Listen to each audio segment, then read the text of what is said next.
페이스북이 트럼프 대통령의 계정을 최소 2023년 1월 7일까지 그러니까 최소 2년은 정지하겠다 이렇게 발표를 했습니다. 왜 하필이면 2023년 1월 7일이냐? 안 봐도 뻔하죠. 예, 그 얘기부터 먼저 말씀을 드리자면 결국은 2022년 11월에 있을 중간선거 여기에 트럼프 대통령이 개입하거나 이 국민들과 직접 소통하는 것을 최대한 막겠다라는 매우 정치적인 의도가 지금 뒤에 있다라는 것이고요.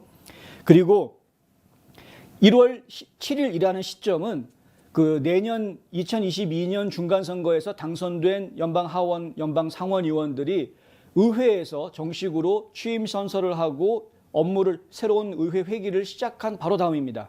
그러니까 이분들이 정상적으로 의회에서 회기를 시작하는 그 시점까지는 트럼프 대통령이 최대한 국민들과 직접 소통하지 못하게 입을 막고 있겠다라는 이야기죠. 이런 결정을 바이든이 했다거나 펠로시가 했다거나 척 슈머가 했다거나 하면 저희가 차라리 이해를 할 수가 있겠는데 이런 결정을 페이스북이 했다라는 게 이해가 안 되는 것입니다. 민간 기업이 왜 정치에 이렇게 직접 관여해서 이렇고 저렇고 하느냐? 그들이 내세우는 명분이 뭡니까? 의회 난입 사건의 트럼프 대통령의 선동자다.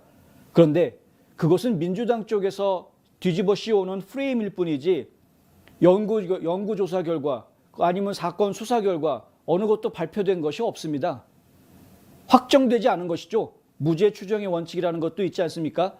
의혹은 있을 수 있으되 하지만 지금 법원이 됐던 수사당국이 됐던 트럼프 대통령이 뒤에서 선동한 것이 맞다라고 이야기할 수 있는 결정적인 증거는 아무것도 나온 것이 없는데 그런데 단지 민주당 쪽에서 이야기하는 추측을 가지고 그리고 지금 이 대통령, 전직 대통령을 어떻게 해서든 입을 막으려고 하는, 취소하려고 하는 이런 행태를 보이고 있는 것이 하필 민간 기업이다? 더군다나 이 페이스북은 어떤 민간 기업입니까? 작년 선거에 개입하기 위해서 수억 달러의 돈을 비영리 단체에다가 풀어서 본인들이 의도하는 방향으로 선거 결과가 나오도록 무진장 애를 많이 썼던 바로 그 민간 기업입니다. 더 이상 민간 기업이란 말이 어울리지 않는 그런 기업이죠. 자, 일단 회사 측에서 발표한 내용을 보면은 이 닉 클래그라는 글로벌 담당 부사장이 홈페이지에다가 성명을 올렸습니다. 뭐라고 올리냐면요. 트럼프의 페이스북과 인스타그램 계정은 2023년 1월 7일까지 정지된 채 공공안전에 대한 위험이 후퇴했다면 다시 활성화될 것이다. 그러니까 2023년 1월 7일에 가서 그때 가서 생각해 보자. 그때 가서 생각해 보자는 겁니다. 그때 가서 만약에 공공안전이 확보가 됐다고 그러면 공공안전이 여전히 위협을 받고 있다라고 생각하면은 계속해서 지금 계정을 오픈해 주지 않겠다라는 거죠. 그런데 한심하게 짝이 없는 이야기입니다만 트럼프 대통령은 페이스북에서 계정을 다시 오픈해 준다고 해도 이용할 생각 없다라고 이미 얘기했습니다. 그런데 페이스북이 왜 이런 짓거리를 하는 것이냐? 정말 웃기는 것이죠. 자, 트럼프 대통령도 성명을 내놨습니다. 이 페이스북이 이런 식으로 나오니까 화가 많이 났겠죠. 예외적인 경우에 적용될 수 있는 새로운 프로토콜을 시행한다라는 게 이제 페이스북의 입장인데 트럼프 대통령은 이게 무슨 짓이냐 하고 이제 반발을 하는 겁니다. 페이스북의 이번 결정은 기록적인 7,500만 명에 더해서 2020년 부정선거에서 우리에게 표를 던진 많은 사람들을 지금 모욕하고 있는 것이다.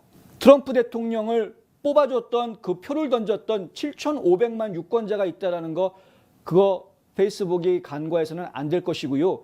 그리고 선거가 끝난 다음에 그 지금까지 시간이 흘러오면서 정말 트럼프가 맞았는데 내가 잘못 알고 있었구나 라고 생각을 바꾸신 분들이 의외로 많습니다.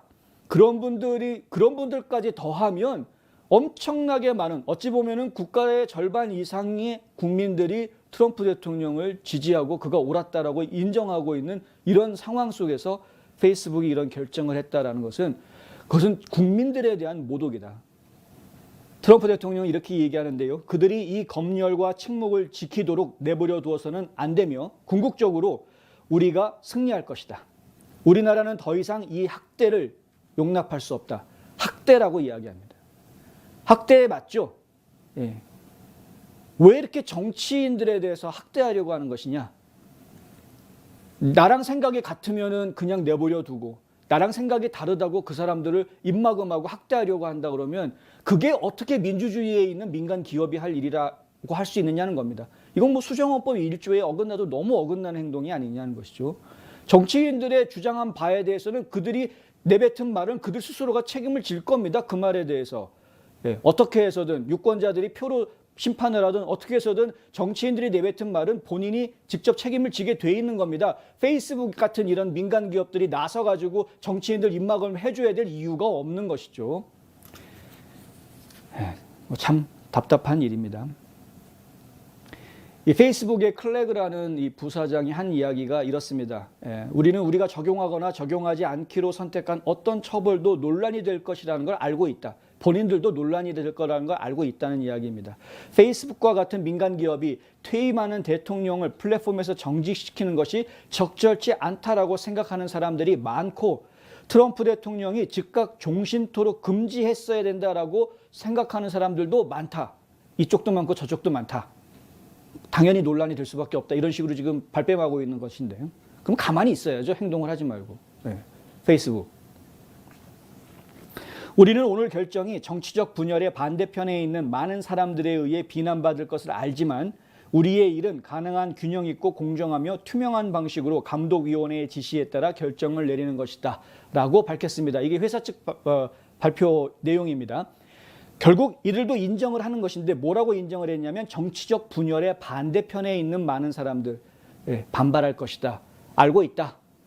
그러니까 공화당원들, 트럼프 지지자들이 반대할 거라는 거 알고 있지만 하지만 우리는 우리 갈 길을 가겠다. 이런 식으로 지금 얘기하고 있는 겁니다. 페이스북에서는.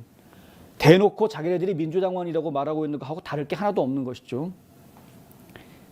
참 갑갑하기 짝이 없습니다. 그런데 저희는 신경 안 씁니다. 왜냐하면 페이스북하고 인스타그램 심지어는 트위터까지 다 트럼프 대통령을 입막음하겠다라고 아무리 나서봤자 입막음이 되느냐? 안 되죠. 예. 트럼프 대통령이 무엇인가 한마디 내뱉고 성명 하나 발표하면 그것이 결국 이렇게 뉴스화되지 않습니까? 예. 입막음할 수가 없습니다. 국민들과 소통 못하게 하겠다? 국민들과 소통할 수 있게 되죠. 이제 슬슬 움직이기 시작할 겁니다. 이제 6월하고 7월, 이번 달하고 다음 달 사이에 총 4번의 집회, 대형 집회를 지금 할 예정이다라는 보도가 이미 나와 있는 상태이고, 그리고 이제 전당대회에 직접 참석하고 각 주의 의회 의원들한테 이런저런 구체적인 행동 지침들을 이야기하고 있는 이런 상황이기 때문에 저희는 분명히 트럼프 대통령은 국민들과 바로 소통하고 있다 이렇게 믿고 있고요. 현재 지금 그렇게 진행이 되고 있습니다. 이거는 소셜미디어 플랫폼이 아무리 방해를 하고 취소 문화를 하려고 해도 해당이 될 수가 없는 것입니다. 왜냐하면 그만큼 국민들의 지지가 뜨겁고 국민들이 원하는 것이 있기 때문에 그러는 것이죠.